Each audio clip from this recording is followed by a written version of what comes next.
The knock on your door is not loud, but it hits like a musket shot. 3 quick raps, knuckles on wood, in the thin grey light before dawn. Your heart trips over itself. No one visits at this hour unless something is wrong. Very wrong. You're already awake. You didn't sleep so much as drift. Eyes closed, mind gnawing all night on the whispers that have been weaving through Salem like smoke. Afflicted girls convulsing, crying out names. Neighbors muttering about specters, and the devil loose among us. You tried to tell yourself you were safe. You went to meeting. You prayed. You kept to your duties. You lived in the light. But safety in Salem is as thin as ice over black water. And you felt that ice cracking under your feet for days. The knock comes again. Harder. Your mouth goes dry. Your hands shake as you reach for the latch. Every movement feels thick, like you're underwater. You know, before the door even opens, that after this moment, your life will never belong to you again. Because in Salem, 1692, once the girls point their trembling fingers, once the whispers begin, innocence doesn't matter. Guilt isn't how you stand, how you flinch, how your voice catches when you swear you're telling the truth. You open the door.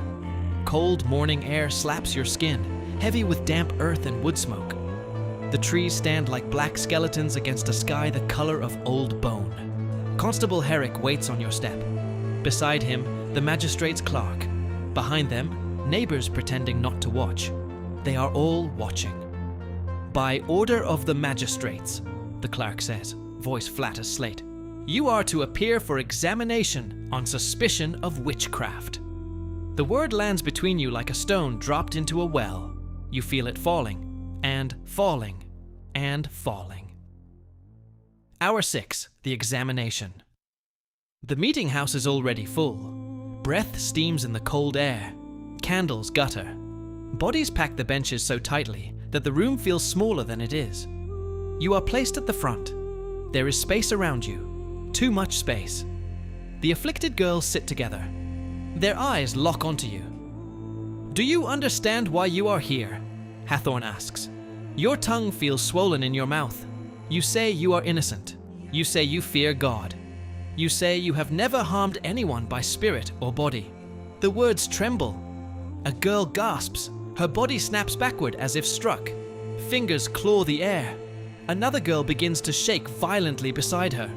She pinches me! The first screams. Her arm thrusts forward, pointed at you. The room shifts, not toward her, toward you. You try to hold still. Now you look controlled. You swallow. Now you look afraid. You lift your chin. Now you look defiant. If you are innocent, Hathorn presses, why do they see your specter torment them? Specter. An invisible version of you committing invisible crimes. You begin to understand the rules. This is not about proof. It is about interpretation. And interpretation bends toward fear. The girls scream again. One clutches her throat, gasping as though strangled by unseen hands. Another cries that you stand behind her with horns brushing the rafters. You do not move. You do not dare. Because if you step forward to help, they will say they see your spirit press harder. Hours stretch. Old arguments are dragged forward. A cow that died.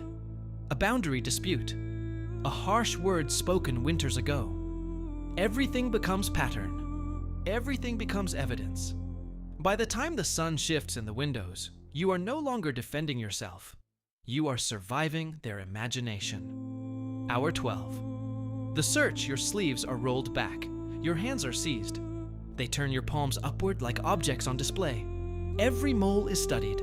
Every scar examined. A rough patch of skin near your wrist draws murmurs. A witch's teat, someone whispers. Your stomach tightens. You want to laugh at the absurdity. You want to scream. Instead, you stand. Because standing is safer than reacting. The girls convulse again. You try not to flinch. Now your stillness looks unnatural. You try to steady your breath. Now your control looks rehearsed. You scan the crowd for one friendly face. No one meets your eyes. To defend you is to risk joining you. Isolation spreads through you like frost. You are still alive, but already separate. By the time they declare you held for further examination, the daylight has thinned. The constable does not lead you home, he leads you to the jail. Hour 18. The cell. The door shuts with a sound that feels heavier than wood. The lock turns, chains close around your ankles. The air smells of damp straw and unwashed bodies. Mold clings to the walls. A tiny window bleeds weak gray light into the gloom. Shapes move in the dark. A woman's voice drifts toward you. "I confessed," she whispers. You turn. Her eyes catch what little light there is. "I am still here. Still here. Alive." The words echo inside your skull. You picture Gallows Hill. You have walked past it before. It never looked personal. Now it does. Confession means breath. Refusal means principle. Principle does not loosen rope. Night deepens. Hunger gnaws. Cold creeps inward until your fingers ache. You try to pray, but the words tangle with fear.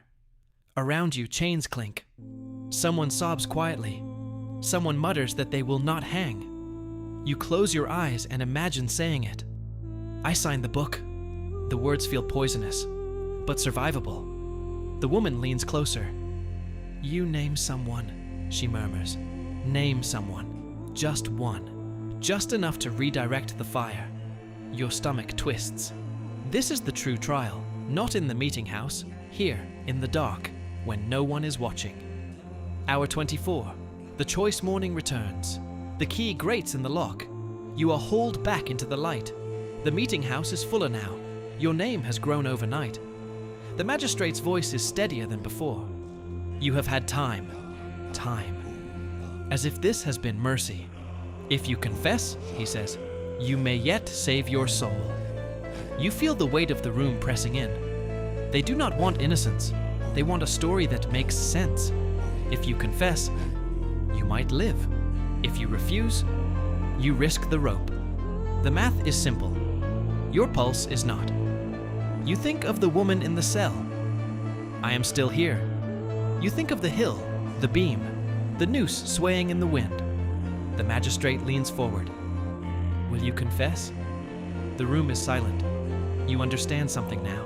Salem does not test your innocence. It tests your fear. Your mouth opens. Truth stands on one side, survival on the other. You have one word, one breath, one chance to decide who you are. The magistrate asks again, "Will you confess? Say it. Do you hold the line, or do you break?" Subscribe if you want to survive the next 24 hours.